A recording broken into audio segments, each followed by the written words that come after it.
Hello, everyone, and welcome to today's SQL Office Hours session. And we'll start with something that I think everyone who's been working with databases for a while has been asked to do: optimize some database code, right? And what I'll do is actually we'll just jump straight into an example. So what we've got is we've got table of employees. Just check, yeah. So 400 odd thousand employees. And what we want to do is move everyone who's a European employee who's based in Europe and their manager is not based in the Americas, US or the Americas, move them to this new global operations department. So we'll just put that in, get that row in there, make sure we've got timing on. So the first thing we need to do is find these people. So we've got our query here to find everyone based in Europe. So we're joining through all the tables, and then for those, find the ones who do not have a manager based in the Americas. So we got similar joins to find where the managers are in the Americas. So we've got not exists, they don't have a manager, and their manager is equal to that employee ID. So we're selecting those, looping through them, and inserting and updating. And I'll just start that running. So for each person that this query returns, we'll save their current history, their current job information to job history, and then update their employee record.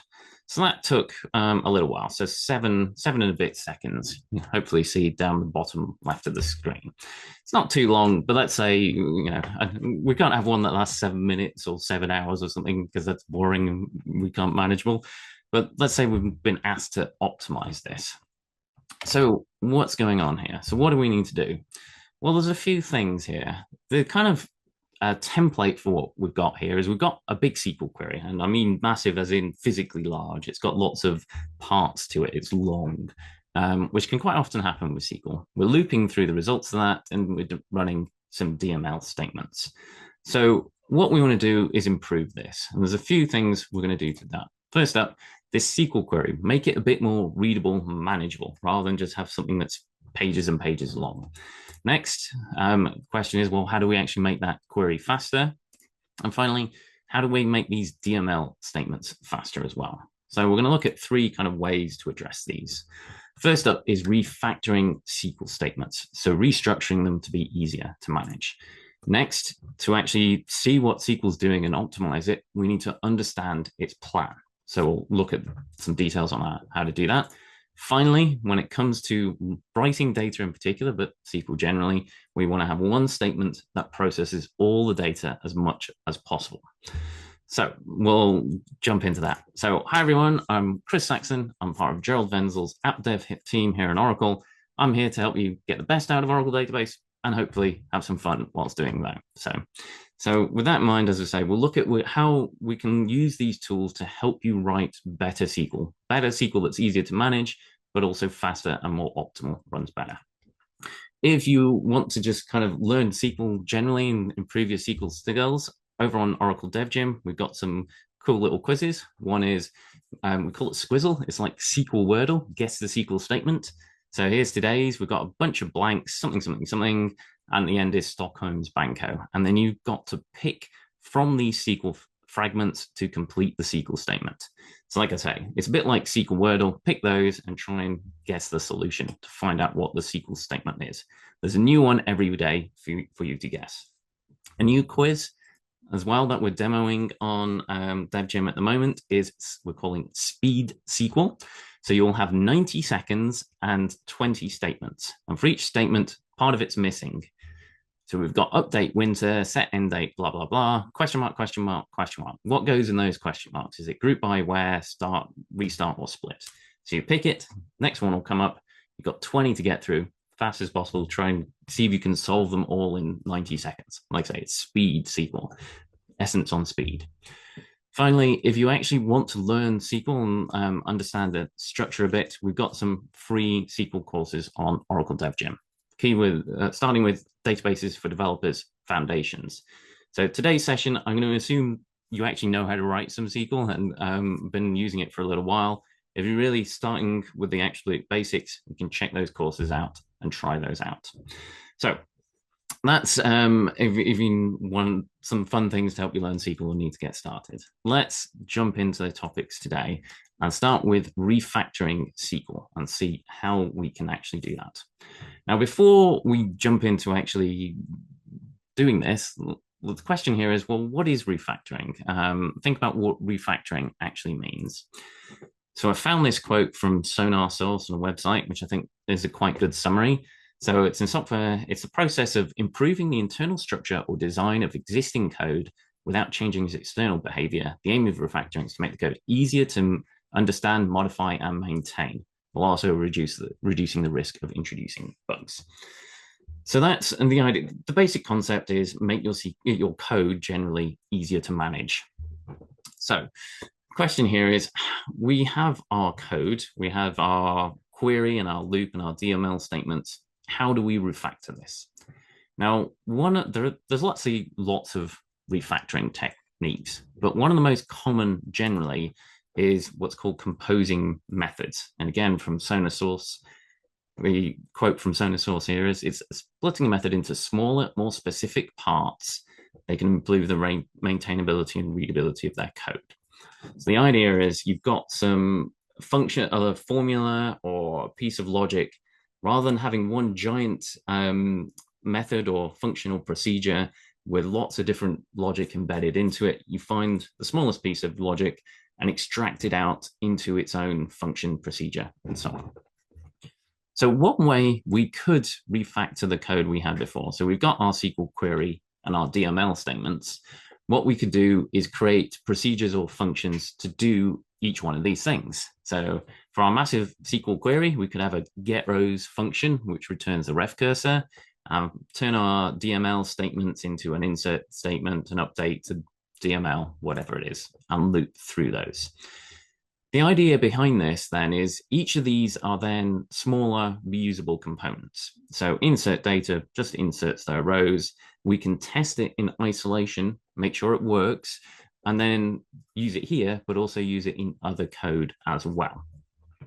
So this sounds great. And when it comes to refactoring, non-SQL languages, Java, C, C#, that kind of thing, JavaScript, this is probably one of the more common methods of refactoring you'll use. However, when it comes to refactoring SQL, and in particular when it comes to improving the performance of this process, this isn't what you want to do. You don't want to do this. It's slow. Looking at exactly why it's slow later on, we'll come back to that towards the end. But when it comes to refactoring SQL, actually you want to do something a little bit different. So I've changed the quote we had a couple of slides ago. Something, my own quote, I've tweaked it slightly, and I say by splitting SQL into more generic parts, developers can improve the readability and maintainability of their code. So with composing or refactoring methods, we're taking a small isolated piece of logic and putting it to its own thing. Generally with SQL, you're actually doing something a bit different. You're taking part of a SQL statement and making it into a larger, more generic, and I mean larger in terms of results it returns.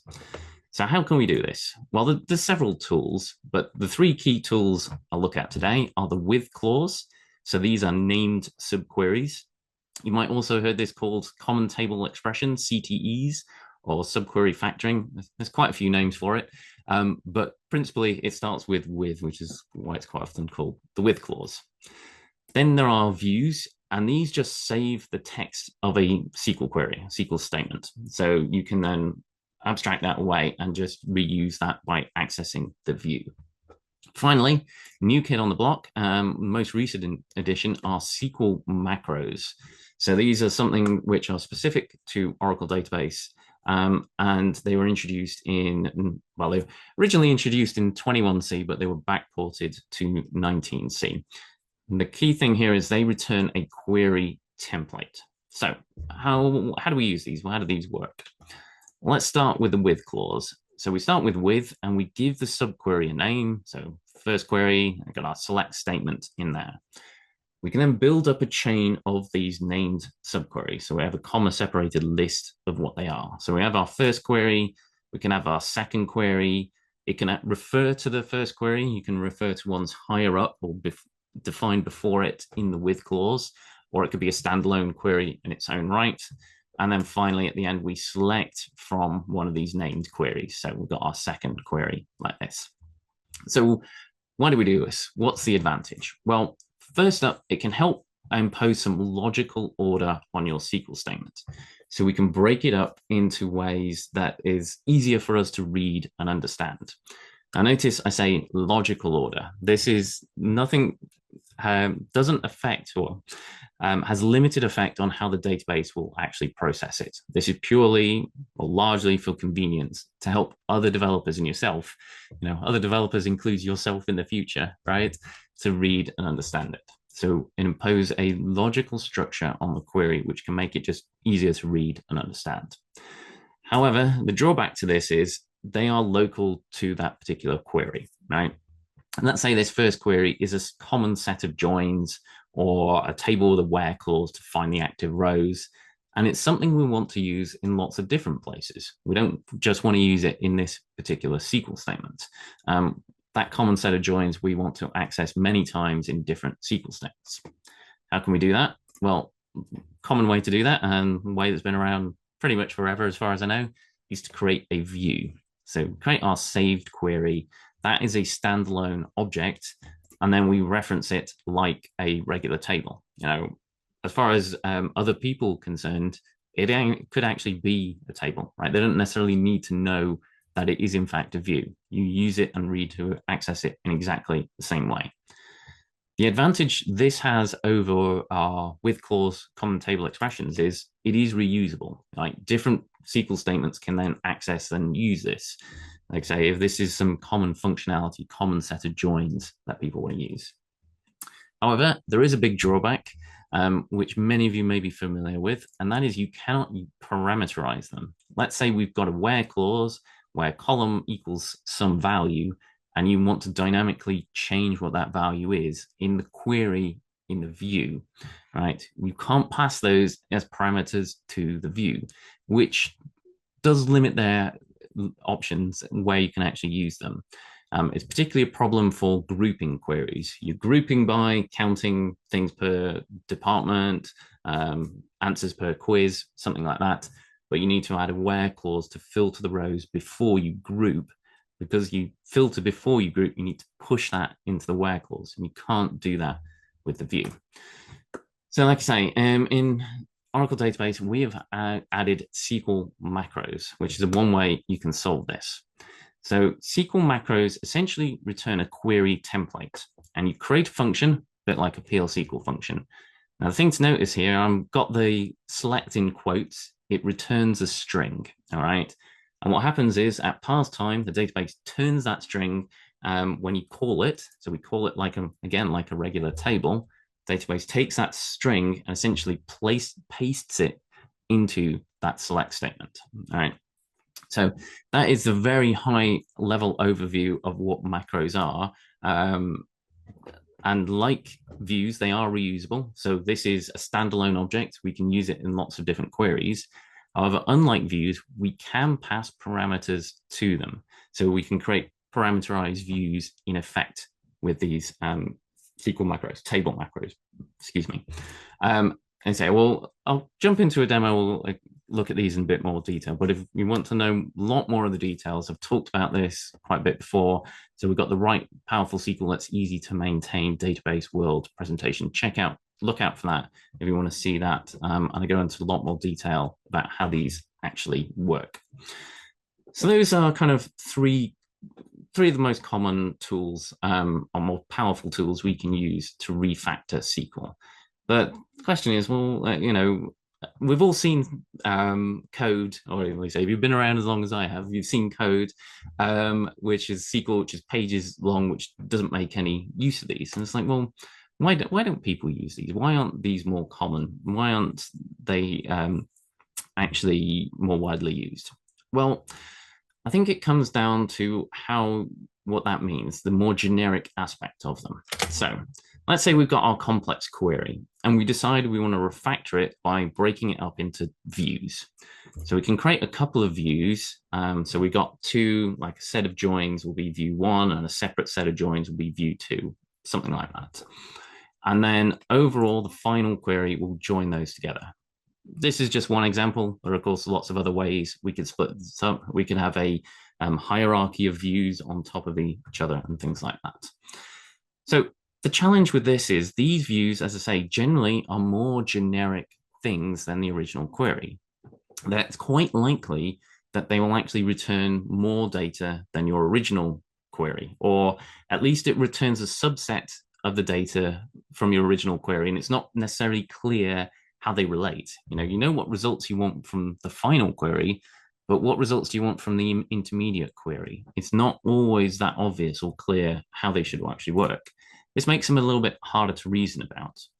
Another challenge is as well, quite often you can tune the view, might try and tune and optimize this, but that is not the same as tuning and optimizing final overall query.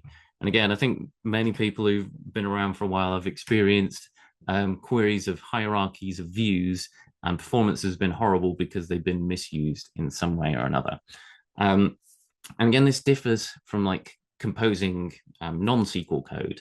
If we want to break something up and extract a formula out, we can usually just optimize that in isolation and the overall code will become better. That is not necessarily true with SQL. We could optimize this view and it could have no effect on the overall query, or it might even make it slower. Again, we'll look at that a bit more detail later. So there's a couple of reasons why. One reason I think people don't do this. Another reason is, how do we know the changes have worked? How do we know we've actually done the right thing and the queries return the same data? So like say, again, when it comes to refactoring non-SQL code, Java, JavaScript, that kind of thing, you extract the function out and then you would create some unit tests for it, right? Go through and make sure it does the right thing and so on and so forth. But what about SQL? How do we know our changes have actually done the right thing? Okay, well, we can compare the results of SQL queries, right? Now, this is actually relatively straightforward, but it's not necessarily immediately known by a lot of people. Certainly, it's quite often not taught in a lot of beginner SQL courses. In order to verify SQL changes, we can just compare the results of two queries. We've got our original query minus the results of the new query. And then we can do the opposite, one minus the other. And minus says, get all the rows from the first, remove all the rows that are the same from the second. So the idea here is, if the queries are the same, the whole thing will return no rows. All right, so it's actually relatively easy to check. You've refactored, change a SQL statement in some way. Is it actually the same? Is it safe? Well, you just do this comparison like this. Now, there is a tiny caveat here.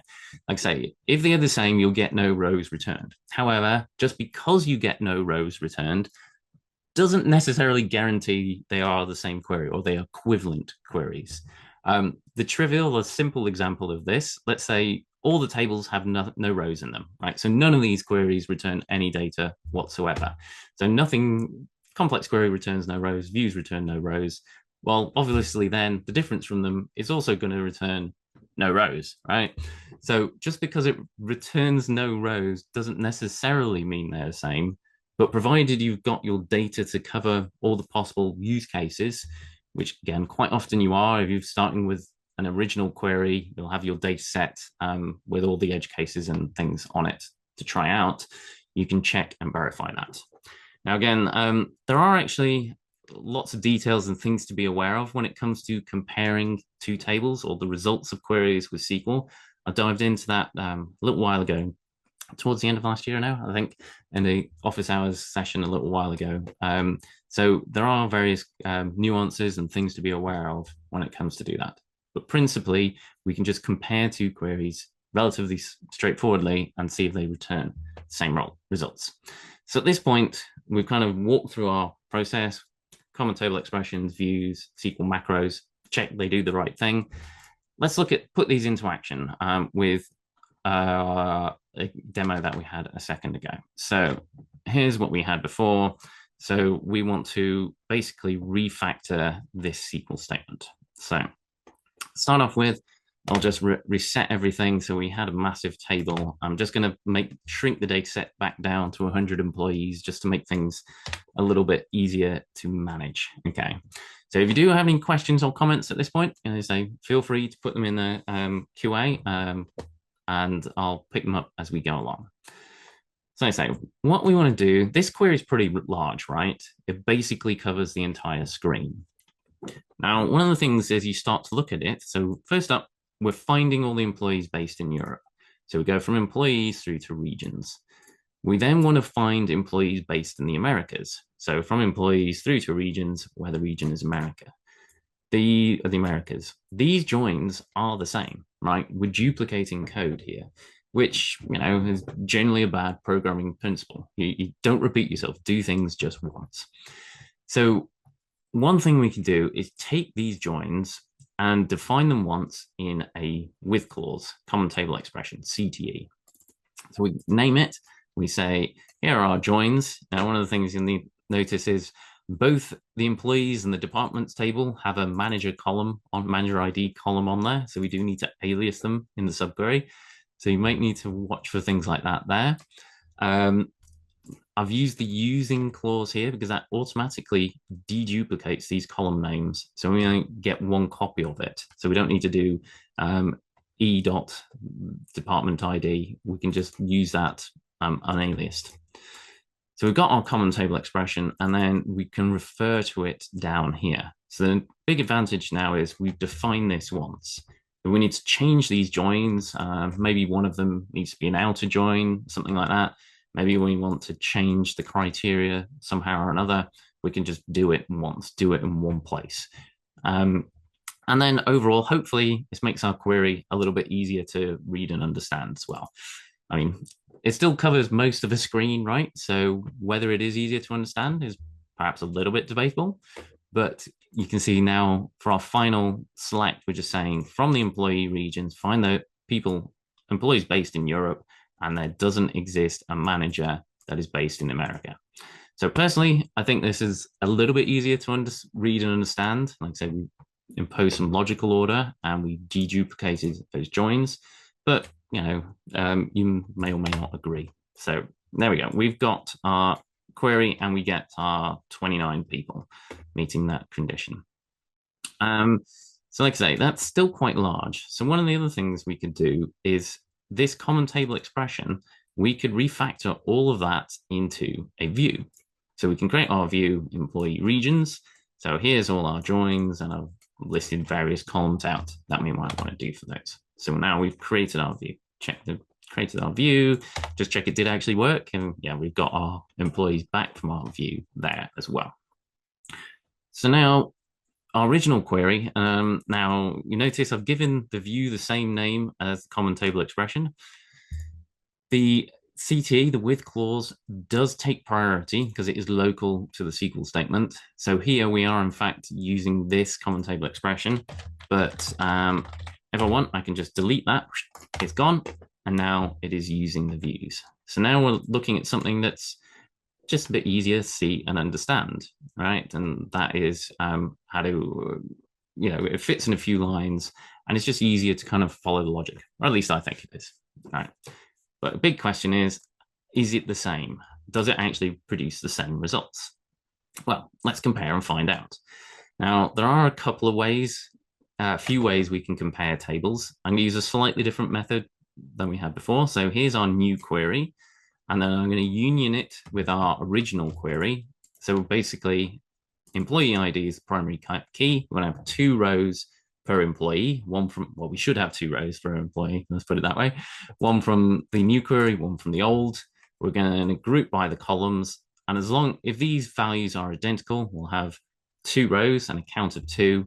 So we want to say, if the count is not 2, then there is a difference, right? So hopefully, fingers crossed, this returns no rows. Oh, phew, it's done the right thing. We've got no rows back. So very good sign that we've done the rewrite correctly. So as here questions come in, how do we know that it is not bringing in Asia's and Australia before it filters Europe and Americas? So keep that question in mind. We'll talk a bit later about how the filtering works.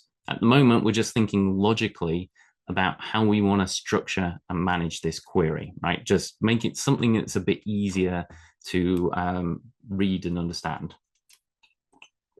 And as well, potentially easier to maintain and reuse, right? We can use this employee regions thing as well. Now, at this point, we could go a little bit further, right? Here is our query, and we could simplify and further and just make the whole thing a one view. That is our whole query. So the big advantage of this is then the final query for our code is just selecting from the view, just select star from, that's it. Pretty simple, right? So what do you think about this? Good idea? Bad idea? Let me know in the comments. Would you do this? Would you do a view like this to kind of, we've created the view for our employee regions. That kind of makes sense. You can see that maybe we might want to have joins, other queries that use those joins. But this query here, this is quite specific, right? It's very specific about what we're doing. It's unlikely that we're going to use this in other contexts. See someone saying, no, it hides what we are after. And I think personally, I probably wouldn't do this because you can see we've essentially hard coded what the regions we're looking for is. Here is Europe and Americas. I'm not sure I would use it. It would be used in many other places. However, it might be that we want this kind of query template. We want to find employees in one region where they're who don't have a manager in a different region or another region. So we might want to parameterize these and allow us to search for different regions, right? So this is where macros can come in. Now, notice, like I say, this is text. So we're creating a function and it is going to return text, clob, and we're using the SQL macro clause saying that it is a table, okay? And we've got our parameters for our employee and manager region. So these are just in the text, right? This is really critical and important when using table macros. Any parameters should just be placed in the text itself, right? Like it was essentially take your SQL statement, replace your parameters with placeholders, and then quote it. And at parse time, the database will look at whatever we've passed for these values and swap those in. Essentially, it's a find and replace. It's a bit more complicated than that, but essentially it's kind of a find and replace, a smart find and replace, let's say. Let's say we've created our function here. Now to use the macro, we can call it like this. So we can pass in, we want to say people based in Europe without a manager in the Americas. And we can see we've got 29 rows back. Looks promising, same number of rows we had before. But is it really the same or is it, do we hope it's the same? Well, again, we can compare. There's our new macro query. Here is our original query. Check if they do the same thing. No rows back. Looks very promising. It's quite likely that these two queries are in fact equivalent. So that's looking pretty good, right? So the nice thing about our macro is we can search for any region. We can pass in any region. So we could search for employees in the Americas who don't have a manager in Europe, or 70 odd people. We can find employees in Europe who don't have a manager in Europe. Their managers in a different time zone or something like that. So we can pass this in, and you can see there's 7 people there who might meet those criteria. So I think, like I say, creating a view for our original query, I'm not sure I'd do that. I mean, maybe it makes sense, but creating our macro, which allows us to parameterize and pass in what the values are, I think this is something, it's at least more plausible that it's reusable. It's not quite so specific and niche to a particular scenario. So now we can swap that in and place it into our original code. So rather than that big long SQL statement, just got a few lines of SQL. I'm going to loop through the values. So any questions or comments on that before we move on? So at this point, all we've done is just make, hopefully, our SQL a bit easier to read and manage. So rather than one giant SQL statement, which covers most of the page, we've just got a few lines of SQL as our driving query. We still haven't actually done anything at this point to make it run faster in any way. Is there any difference in performance between the 3 options, CTEs, views, and macros? So that's a good question, actually. And in theory, the answer is no, right? We'll look at this in a bit more in a second, actually. But the queries are equivalent, right? And in this case, when I say they're equivalent, they are basically all just doing the original query, right? So in this case, they will perform the same way. You know, if I took this SQL statement and made it into a with clause, or I made it a view, or I made it macro, those would all perform identically, right? If it's exactly the same SQL statement, there is no difference performance-wise to whether it's a standalone query, it's a with clause, it's a view, or it's a SQL macro. However, of course, there are differences in how you end up using that ultimately. So things may end up working slightly differently. But from a principle, they work the same way. The SQL, the optimizer doesn't care. The optimizer doesn't care whether it's a with clause, whether it's a view, whether it's a macro, whether it's just a standalone query. So it will optimize them all in the same way. So it's really just about, like I say, this is about logically structuring the query. So it's easier for you and other developers to read and understand or reuse parts of it. Okay. All right. So any other quick questions or comments on that? Well, let's just recap on that. If anyone's got other quick questions or comments, let me know. So as you saw, we've got the with clause. As I say, it's got several names, subquery factoring, CTEs, and so on. It is a named subquery, goes at top of your select, and it is local to your SQL statement. So it can help us structure it in a way that just makes more sense to other developers about what the query is actually doing. Okay, but it is local to that SQL statement. So we can't reuse with clauses across SQL statements. If you want to reuse SQL statements, we can have views, right? So we can save the text of a SQL statement, and then we can reuse those in other queries and in other places. However, perhaps the big drawback of views, or one of the big drawbacks of views, is we cannot parameterize them. If we want to pass different filtering conditions into the where clause, most common example, we can't do that, okay? So this is where table macros come in. Like I say, new kid on the block, added an Oracle database, 21C and backported. Provided you're on a fully patched and up-to-date and supported version of Oracle database, you can use them. At this point, you know, older versions of Oracle database are pretty old. You really, really should be upgrading to 19C if you're on older versions. So you know, if you can't use that, bear that in mind. Okay. So like I say, at this point, all we've done is logically restructure the code. Okay. So at the moment, we haven't done anything to kind of optimize it or make it faster. So how do we make it faster? Well, as I say, one of the key tools to help you do that is to look at the plan. Okay. So at this point, some of you are probably like, well, what is the plan? What does that mean? Okay. So taking this quote from the SQL tuning guide on the docs, Oracle SQL tuning guide docs, an execution plan is a sequence of operations that the database performs to run a SQL statement, right?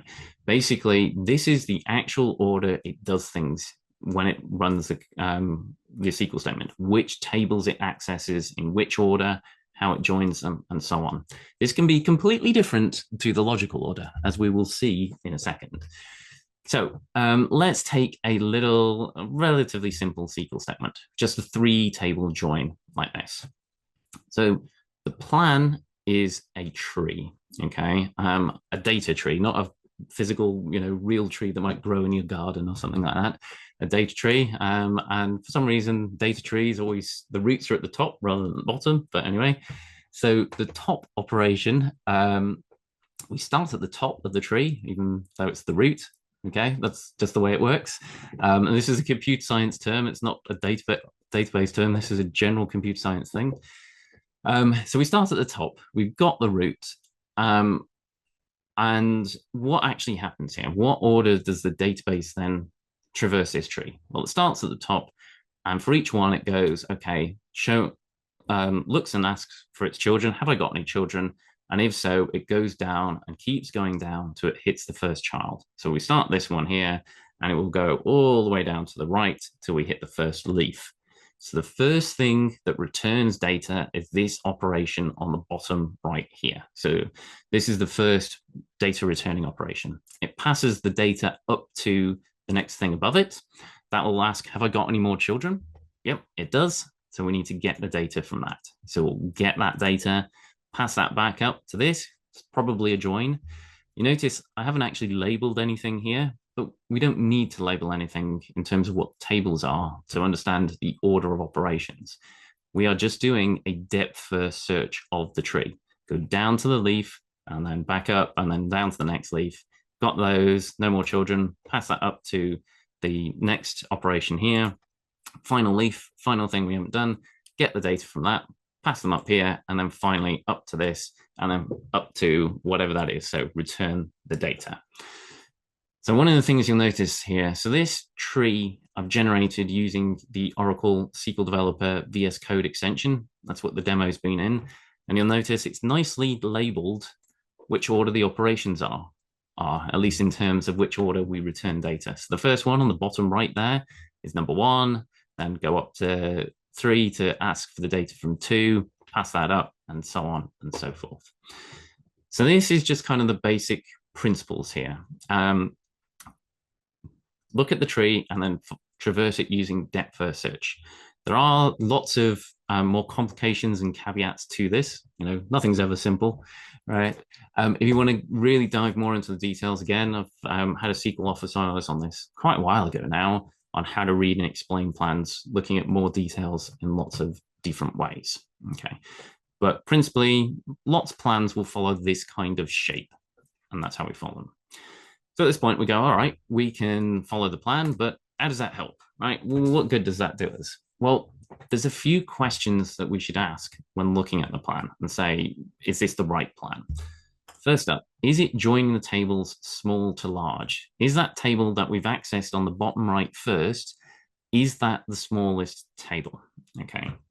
Now, when I say the smallest table, it doesn't have to be the physically smallest table in the query. It has to be the one that returns the fewest rows. All right, what do I mean by that? Well, let's take a little silly query here. I'm joining 2 tables.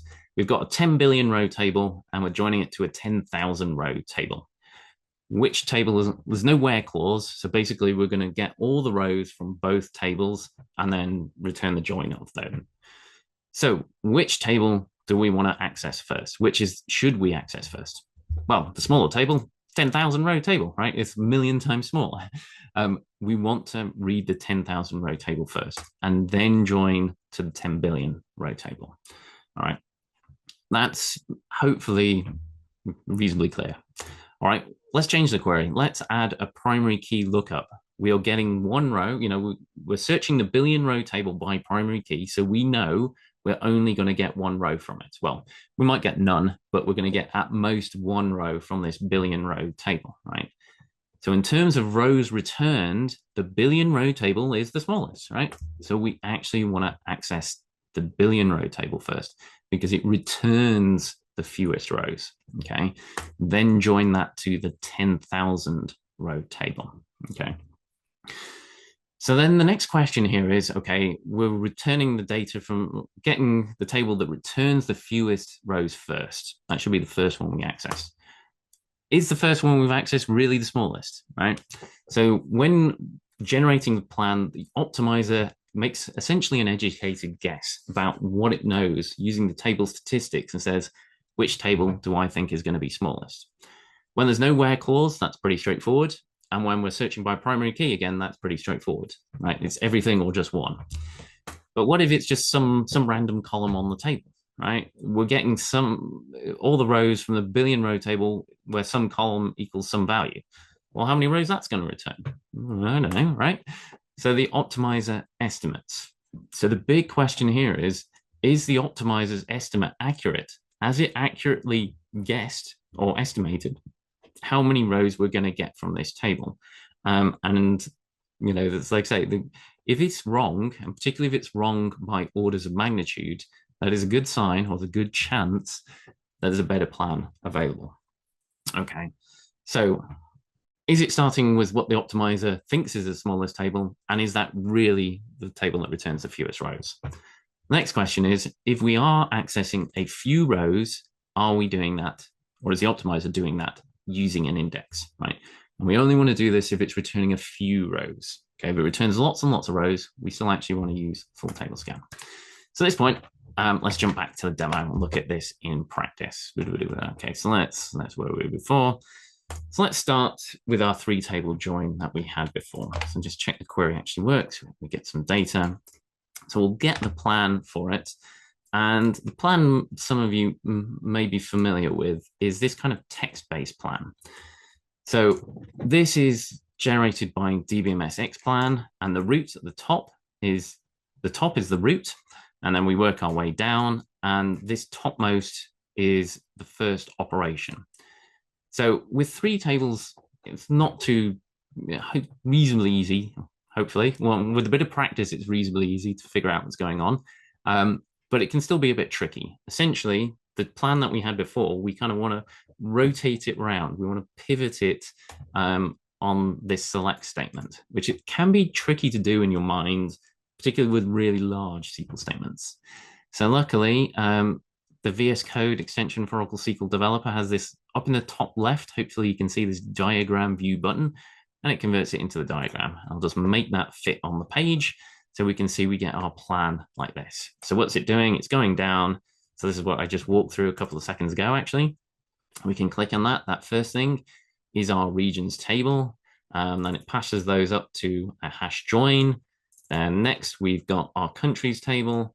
And then finally, we have got our locations table. So it goes regions, what was it? Locations, regions, countries, locations. Which way around was it? Regions, countries, locations. Okay. So that is the order in this plan.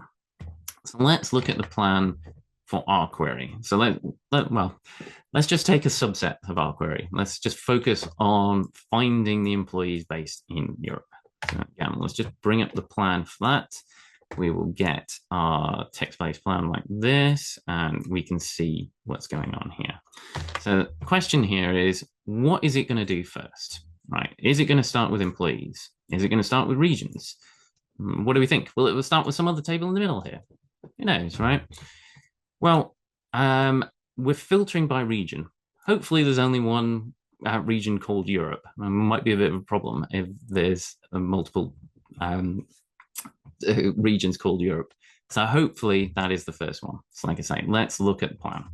So we start at the top, go all the way down. First operation here is the regions table. Next, our second operation, will be a join up here, is locations. That sounds a bit suspicious, right? Let's just bear that in mind. Let's think about that a second. Then we can see the next table we access is countries. Then finally, then we come to departments, and then finally we get to employees.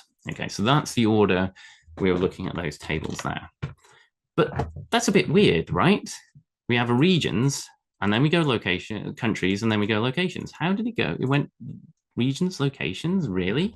What actually happened here?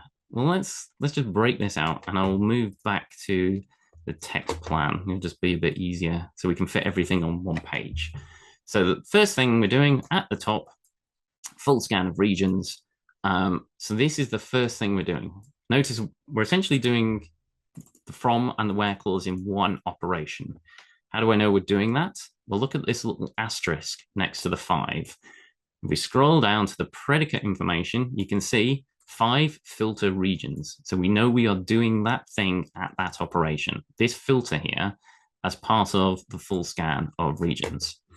But then next, it goes to locations. Whoop, it skipped out countries, right? Well, why has it done that? Why has it done that? Well, let's look at this. Look at how many rows it thinks it's going to get from these tables. First is regions, 1 row, then locations, 23, then countries, 25, departments, and then employee, 27, and then employees, 100. It's gone from small to large, okay? And so it's gone small to large, and it's combined regions to locations with a merge join Cartesian. And this is because it expects 1 row from that regions table, right? Basically, we're combining 1 row with anything then it's super quick, right? So it's doing a merge join Cartesian. So I'll come back to that in a second. So like I say, that's the first thing it does. Second, it does locations. There's a buff sort. We don't need to worry too much about that. Then we're joining those two tables together as our merge join Cartesian. Interesting. The next operation 5, is countries, reading countries table. And then in operation 6, we are doing both of these joins here, join countries to regions and regions to locations. Again, how did I know that? Look at the predicates. We're doing both of those together in operation 3, access countries and regions, blah, blah, blah. That is operation 3, that hash join. Okay, so we do both of those to get that at the same time. Then, like I say, where we were at 6, then we go to departments, join that to our locations, get our employment, join that in, and so on, so forth. Okay, so that's what's actually happened here.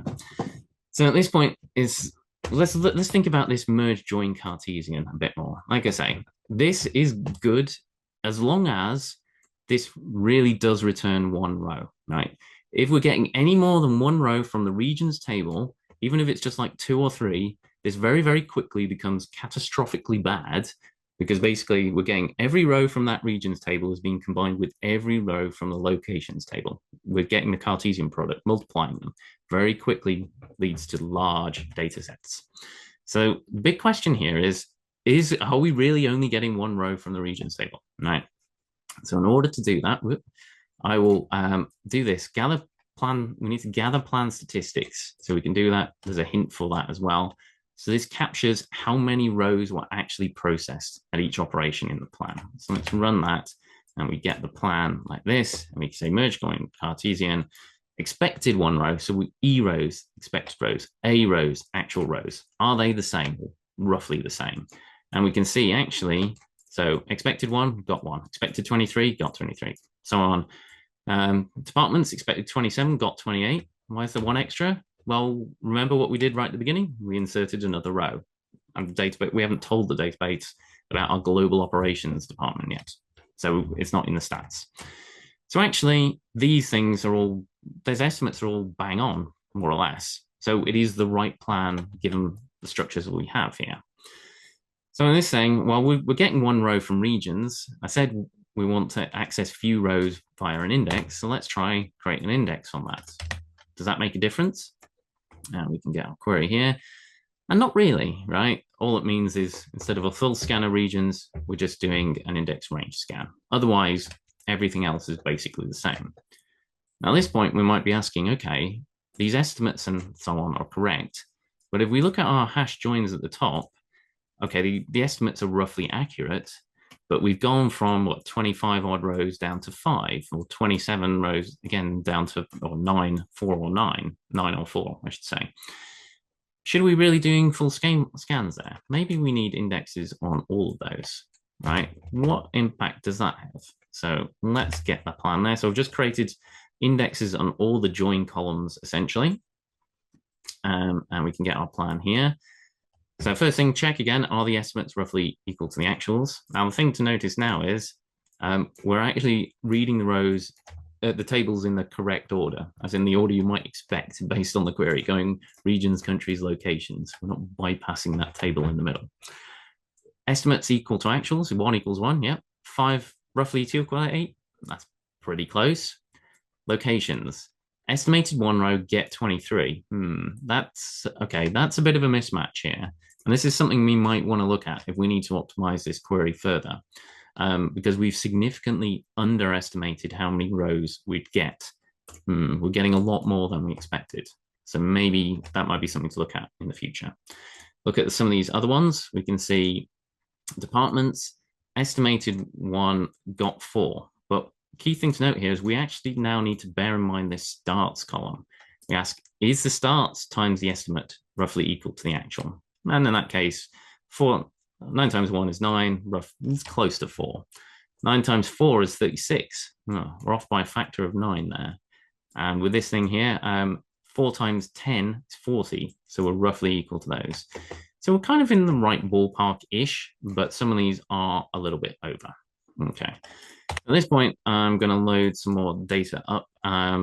just so we can compare to if this actually made any difference here. Now, I noticed someone was asking, what tools are you asking to generate plan and this information? What tools am I using? So this is Microsoft VS Code, Visual Studio VS Code. It's the Oracle SQL Developer extension for VS Code. It's completely free. Again, VS Code itself is completely free. It's a Microsoft product. It's a VS Code extension for that from Oracle. That's something we produce. So check that out. Okay, so we can. So we've loaded our data up. Let's just make sure we've done that, and let's run that, and we can run our query. So let's take a second or so to run. And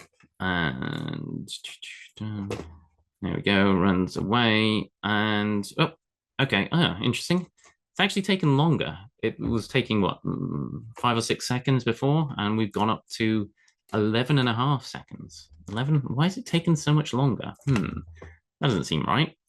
Let's pull the plan out.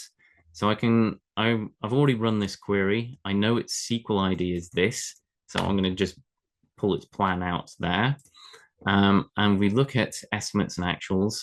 Notice employees, table access by index row ID. Now the estimate starts 140,000 rows.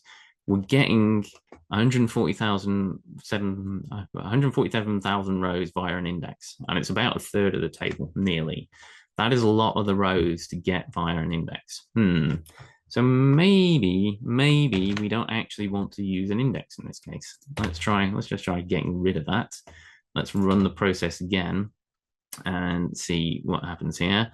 So we'll do that and drop the index, and hopefully that will finish. So okay, we've dropped the runtime 8.5 seconds. That's closer to what we had before. Can't remember, right? Certainly quicker. So maybe we don't need that index because we are getting a lot of rows from that employees table. So bear that in mind. Okay, so a couple of questions on that. Let me finish up and we'll come to these questions.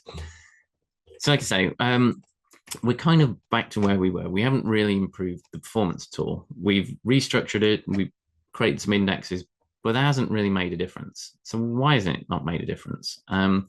Well, let's just take the DML out and run the query on its own. And you notice, instant, or more or less instant. The query itself is super quick, less than a second.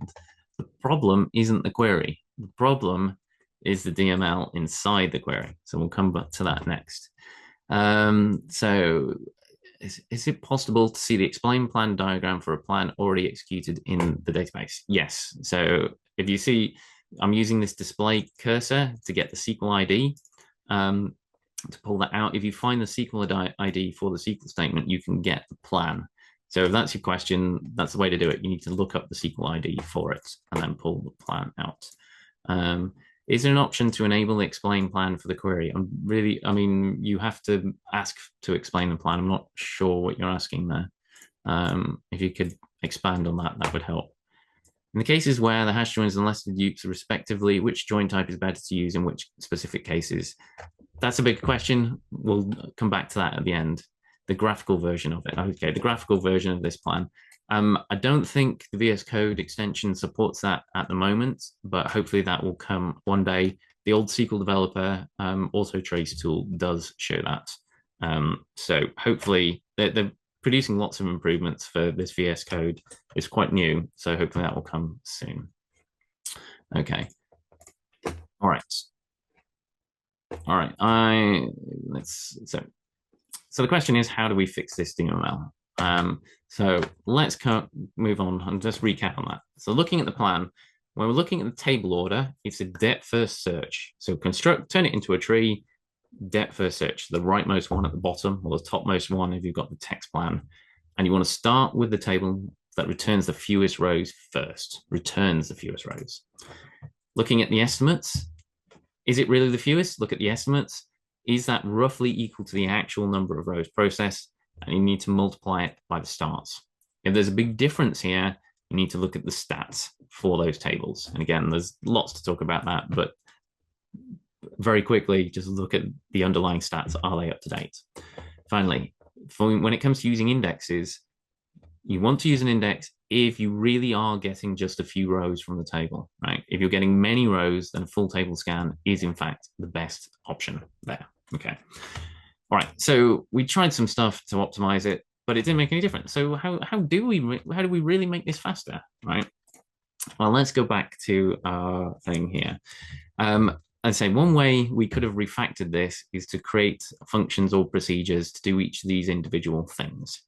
So with our insert, update, delete, in those is probably just an insert with values and probably an insert, update, delete by primary key.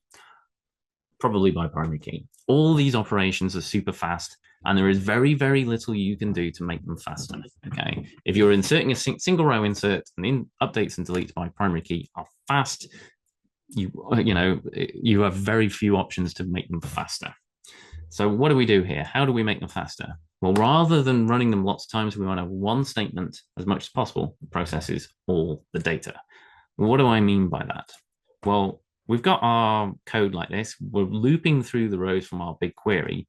We're running each of these n times, right? So at this point, you go, well, so what? What's the big deal here? Well, let's take a different tack and think about something different. I'm going to show a quick formula on the screen, see how quickly you can get the answer. 1 + 2 = 3, right? I'm pretty sure most, if not all of you, got that answer basically straight away, right? Addition is really quick, both for us and for computers, right? At computer level, it's the time to do addition is measured in clock cycles, right? So nanoseconds. Addition is super, super fast for CPUs. But what if we need to add up lots and lots of values? Let's say we want to get the sum of 1 to n, right? So we're doing 1 + 2 + 3 + 4 + blah, blah, blah, blah, blah, up to whatever n is. Each of these individual operations is super fast. But if we do lots and lots of them, it still adds up. Now, as n gets bigger and bigger, this gets progressively longer and longer, right? If we start adding the sum of a billion, n's a billion or a trillion or something like this will actually start to take a noticeable amount of time, right? And though each thing is fast, doing anything lots of times, it adds up, okay? However, there is a little trick. Some of you may know there's a formula. We don't need to add them up every time. We can do this instead. We can do n times n + 1 all over 2, right? Now, the thing here is, it doesn't matter how big n is. We only ever do 3 operations: 1 addition, 1 multiplication, and 1 division, right? So the time taken to do this is more or less constant. N could be huge, but it's not going to take much longer to do this if n is 10 versus n is 10 billion. Whereas we're having to add up 10 billion values, that's going to take a lot longer than just adding 10 values. So this is the problem with our previous thing here. By inserting or updating or deleting rows one at a time, you're essentially stuck doing addition, right? Rather than optimizing it and finding the formula to process all the data at once. So this point would be like, well, what are the formulas? How do we structure it? How do we restructure it to make it faster? Well, the key thing here is we've got this big query. We want to remove the loop, right? Remove the loop and push the query into these statements. So for insert, that's just insert, select the result, insert, select the results of the query. For update, we've got a where clause where the query filters the data, and a delete is very similar, where with a big query to deletion. Now, this is where refactoring our query can come in, right? If we had a massive SQL statement which was pages long, copy pasting it 3 times or however many times operations we've got just risks mistakes. Becomes tricky to manage if we need to change it for any reason. It's not great. We can replace it with our refactored SQL. Much smaller statements to manage, also avoid potential risks of copy paste errors and things like that.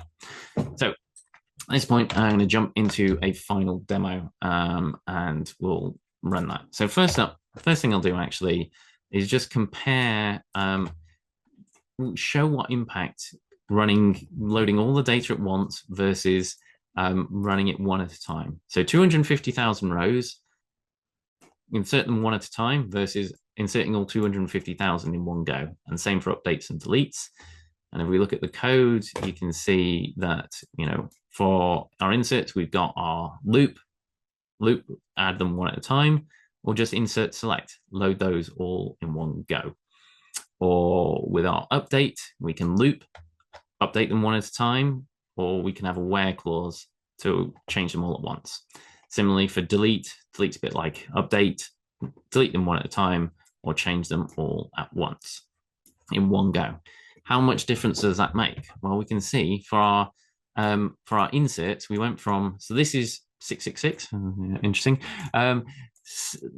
This is hundredths of a second, so 6.66 seconds versus just 1 second. So big difference there. About 6 times faster. For the updates, we went from 7, nearly 8 seconds down to just under 2. So about 4 times faster. And for deletes, again, 8 seconds down to just over 3. So just under 3 times faster. So these are noticeable performance gains. If you could halve the runtime of some code, that is already a significant gain. If you could divide it by 3, 4, or even 10, those are huge gains, right? So how do we rewrite our process? Well, we already refactored our SQL to this statement, right? So we can just make a single insert results of that, run that, and you can see it's pretty quick, half a second. We can do an update, say where the values are in that. This will take a bit longer. Updates are slower generally, but still a couple of seconds. Now, this was kind of the old school way of doing it. In 23 AI, you can do direct joins. The latest release of Oracle Database, we can actually list the table we are joining to and do something a bit like this, a bit easier to understand, potentially. And it's a little bit quicker too, as well, down to 1.8 seconds. So now let's see what difference it makes. So again, just to kind of, come on, has it finished? Has it rolled back? Hopefully, there we go. So we got 400,000 odd rows. Here was our original code, our row by row, slow by slow stuff. And we'll wait for that to finish. And this takes several seconds to actually run. So 8.2 seconds to run. Let's just roll it back to make sure, we're getting it clean, fresh slate. Insert select, we just do 2 things here and our update. And because we've refactored our code, it's just a bit easier to manage. Our SQL as well, it's a bit easier to manage. Run that, and it'll take just down to a couple of seconds. So divided it roughly by 4. So significant gains. So this is how you get the really big gains when it comes to SQL. Remove the loop and process all the data in one go. If you've got questions or comments on that, please put them in. We've gone slightly over the hour, so I'll recap, and then those of you who want to hang around, we'll have some bonus time to kind of cover some questions, get into some more details. All right, so just to recap on that, real problem here is we had a loop that was looping through all the rows, and inside that we were processing one by one, rows one by one. Like I say, we were kind of stuck by doing addition. You might hear this as row by row processing. As we process more and more data, it gets slower and slower. The way to solve that is to find the formula, restructure the SQL. So for inserts, that's insert select. For updates and deletes, you can use the where clause, where in or exists, or direct joins from 23 AI, the latest release of Oracle Database. So when it comes to refactoring our SQL, so let me say, the first pass refactor, you might split out operations for each one of those. Like I say, that is not what you want to do here. We want to refactor, make this SQL statement itself manageable using views, CTEs, or whatever you want to do, and then move those into the DML statements. So basically, we just have 2 or 3 DML statements. Critically, we do not have the loop. We've removed the loop. So we process all the data in one go. So tips to help you write better SQL. So like I say, these are kind of more foundational things to really understand. Really understanding and improving these can really help you write better SQL that performs better and is easier to manage. When it comes to refactoring, we've got tools like the with clause, views, SQL macros are the latest things. Save those queries or structure your queries more effectively. When it comes to figuring out what the database does, how it actually ran a query or a statement, you need to look at the plan. And again, Key things to look at here is, what is it estimated? How many rows does the optimizer think it's going to get versus how many does it actually get? Is it starting with the smallest table? And are you reading, if you are getting few rows, are you doing that via an index? Finally, and really, really importantly, this is where the real big performance gains comes in, is make sure you process all the data in one statement. Don't loop through it. Make sure you process it all in one go. If you want to know more about SQL performance tuning, again, I said at near the start about our introductory to SQL course, database for developers. We've got extended and advanced courses for that, one specifically on SQL performance tuning. So with that, all that's left to say is I really hope you enjoyed this. More importantly, I hope you learned something, and stay tuned, and we'll hope to see you next time, where hopefully we'll have a little special guest joining me. All right, see you next time. Bye-bye.